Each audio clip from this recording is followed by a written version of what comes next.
Hi, I'm Dr. Russ. Welcome to my channel and welcome to this video about should I go to chiropractic school? Should I be a chiropractor? If you're someone who tunes in regularly, nice to see you. If you're new to my channel, I welcome you as well. If you're curious about the chiropractic profession, I have a channel here where I'm documenting how I treat and what it's like and having some face-to-face with the camera. And you talking about business as well as mindfulness and wellness and all sorts of things. So I went to chiropractic school, obviously.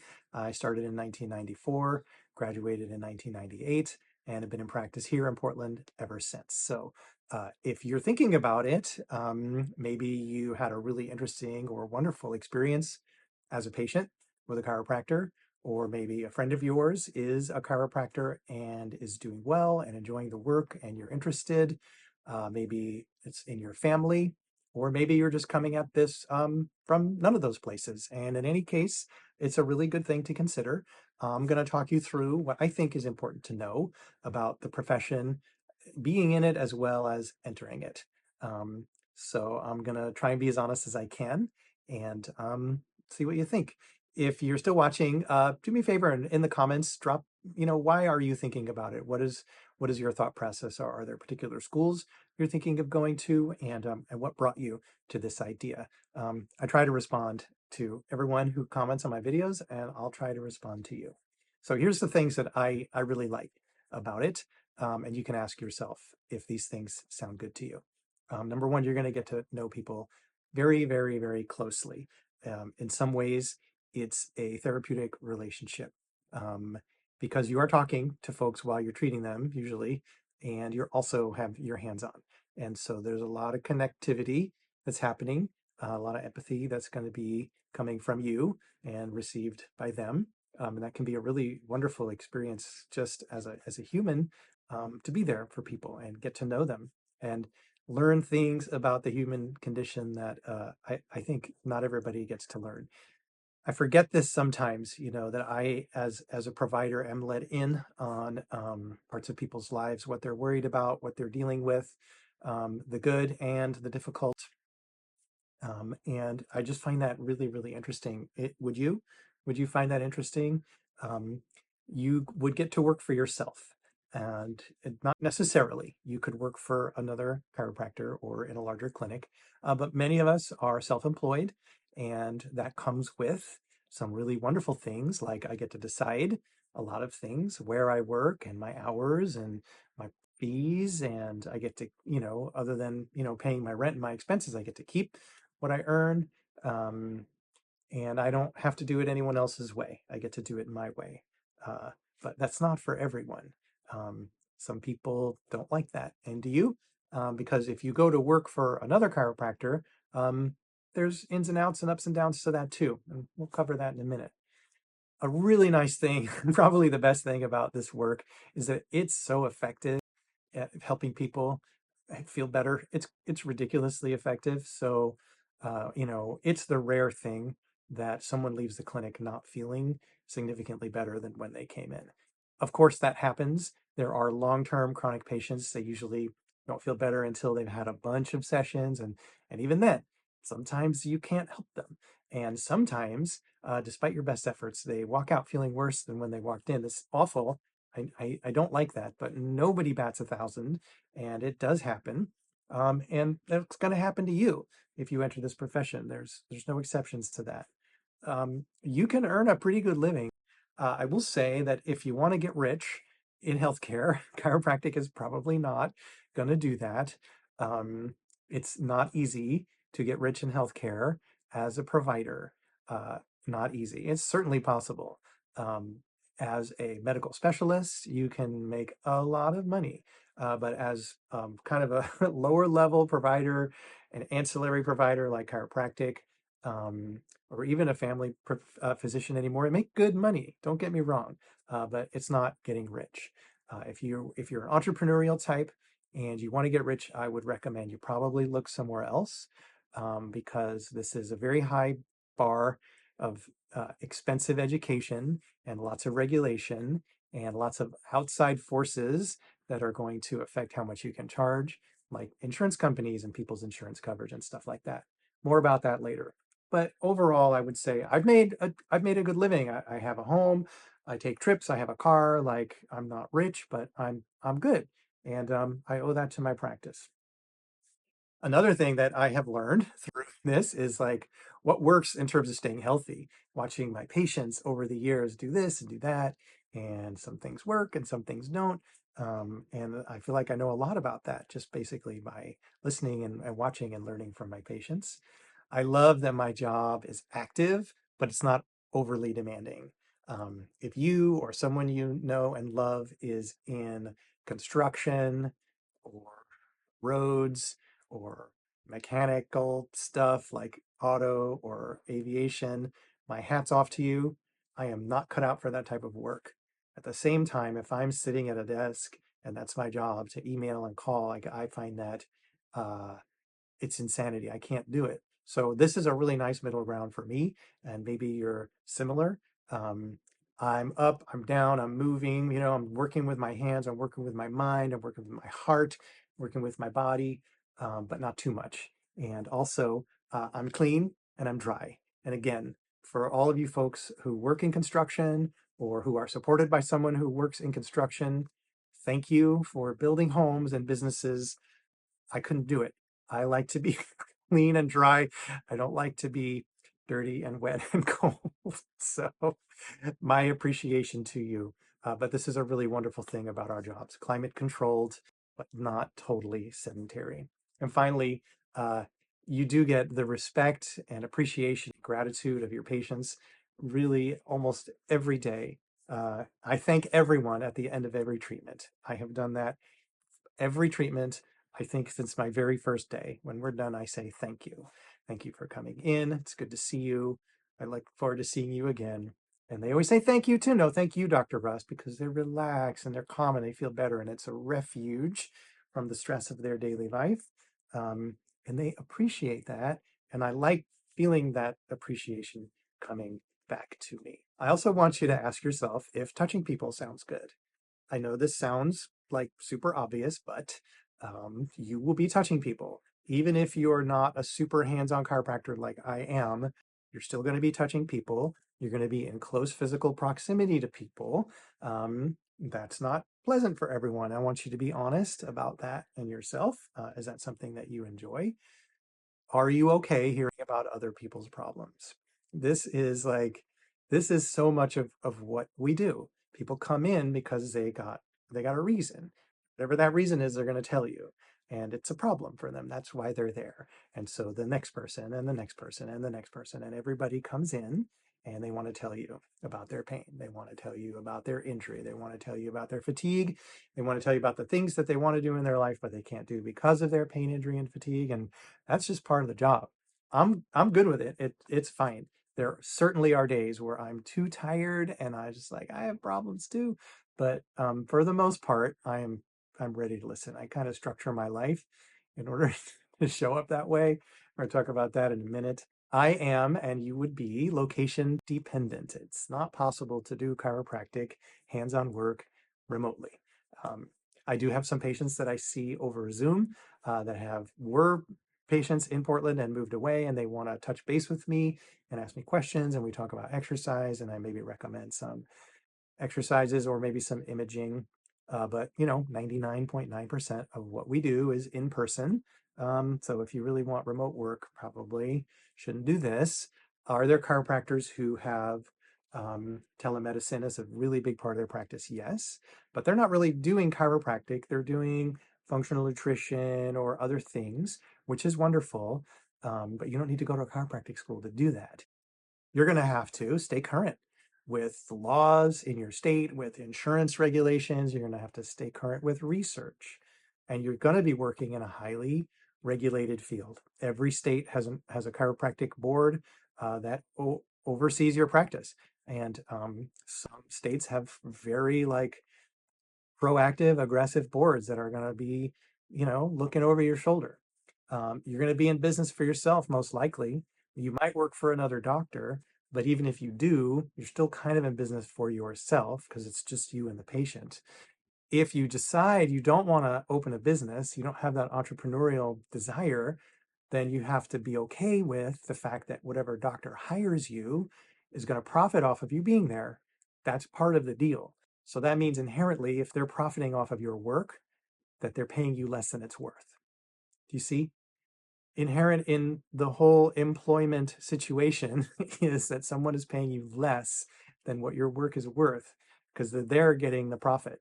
And I'm not saying right or wrong, but that's how it is. So you'll be getting into that. You're going to be communicating with other providers. There's a language you're going to need to learn and a way of writing and a way of speaking that's going to provide other providers with the information that you need them to know about your patients as well as your credibility so that they actually listen to what you're saying. Sometimes, unfortunately, our work gets involved in a lawsuit. So there can be a malpractice lawsuit against us.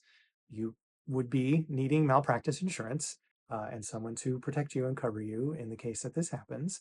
But even outside of malpractice, sometimes the patient has an injury and they say someone else is at fault for the injury and they're suing that person or insurance company. But that person or insurance company says, no, they were hurt before the accident. And I can prove it because look at Dr. Russ's notes from before the accident. So my patient, who I'm seeing just on a cash basis, no accident, okay, has an accident, gets injured. Now my notes are going to be read and pored over by lawyers and other doctors and maybe judges, and that happens. So you have to be aware and prepared for that thing to happen. You also have to be prepared for business to ebb and flow. That's the kind of business this is. It's not steady.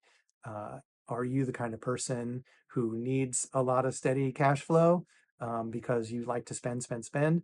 Are you the type of person who will sock some away every month against leaner times? Ask yourself this question honestly. And how do you feel about possibly doing outreach like podcast, YouTube, TikTok, Instagram, um, just plain old lectures, doing talks at the Natural Grocery, at a community center, in a library, letting the community know who you are and what you do and what you're interested in and how your work can benefit them. That's something we all need to do. And then finally, as I was talking about before, people coming to you with their issues and their problems, and it's being your job to listen, and also needing to be physically well enough to do the physical work. That means that self-care is really built in to the cake, baked into the cake. So are you ready to commit to this for the long term? Getting good sleep, hydrating, exercise, really good nutrition, going to therapy to deal with your stuff so that you can really be present for your people. And are you ready to be challenged? Because people will challenge you. It's kind of a joke, patients don't read the textbooks. So they never come in really looking exactly like you expect a condition to come in. There's a lot of mystery solving, there's a lot of problem solving. Still to this day, after 25 something years, I get stumped with people sometimes, and that's never going to change. Human beings are incredibly wonderful and complex, and sometimes things go wrong in very, very complex ways. You got to be ready to fail because you're going to at times. How do you feel about dealing with the controversy? So if you're watching this on YouTube, then you're probably going to start getting shown, if you haven't already, all kinds of chiropractic videos with chiropractors doing all sorts of questionable things, and that's creating more controversy than already existed, but it's been existent forever. Just a couple of days ago, YouTube showed me a video of a very nice looking, well made up woman in a highly professionally produced video talking about how chiropractic is totally pseudoscience and all quackery and looking very authoritative about it. And this is just what we deal with all the time. And there is controversy even within our profession. People would look at my practice, which I think is great and patient-centered and holistic and effective and cost-effective, and they would say, well, I'm wasting their time by doing all this soft tissue work, and they would feel pretty strongly about it. So how do you feel about wading into that controversy? And how do you feel about the standing of us as doctors in the healthcare community?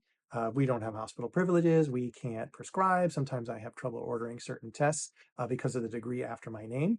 And that's something that we all will deal with if we're chiropractors. And let me say, chiropractic school is a really, really big decision. it's not a cakewalk. I know there are schools that are easier, and I know there are schools that are more rigorous, but even the easier schools, I think, are a lot of work. It's 10 trimesters. If you go year round, that's three and a third years, almost 3.5 years, plus the prerequisites that you need to take. So before you get into chiro school, you need to have a year of physics, a year of biology, chemistry, and organic chemistry. There may also be math and statistics things that you need to take before you can enroll. And so you could be easily looking at 4 to 4.5 years of school. I know there's this idea out there that chiropractic school is way easier than medical school. That is not true. That is ridiculous. We do the same anatomy, physiology, biochemistry, pathology, and diagnosis, just as rigorous as any medical school.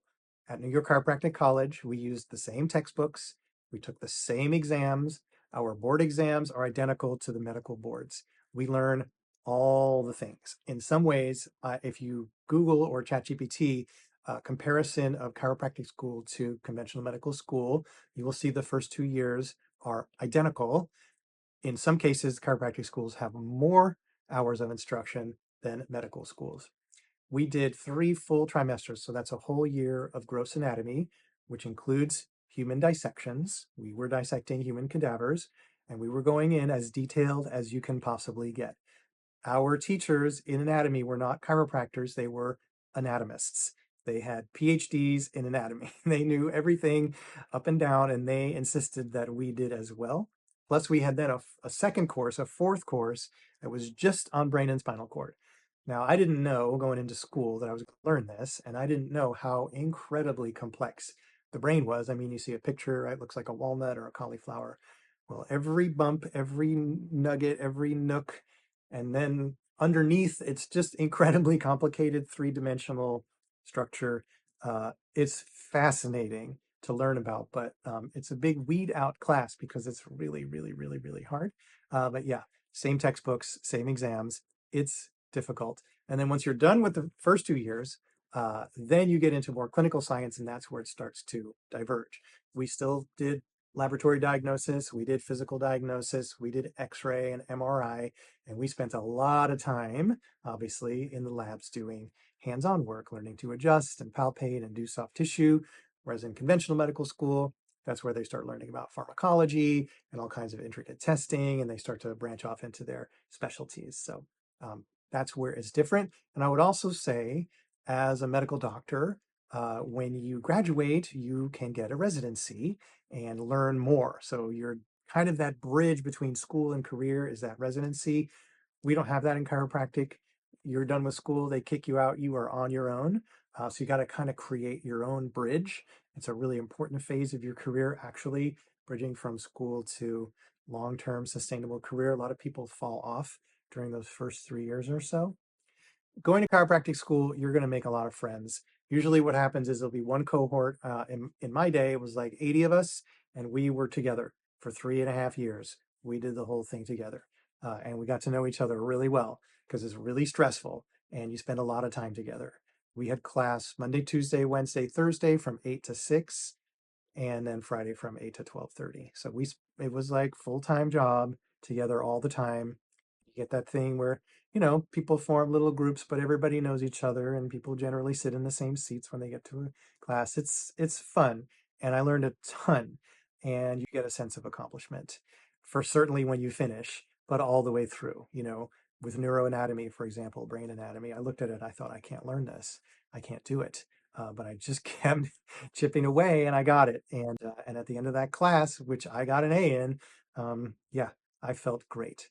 It's a huge commitment of time, energy, and money, which means that when you're done, it's really hard to change, right? I applaud the people who decided in their first couple of years that it wasn't for them, because after spending all that time and money, I could see the sense of obligation to not change and to keep doing what you're doing, even though it's not suiting you.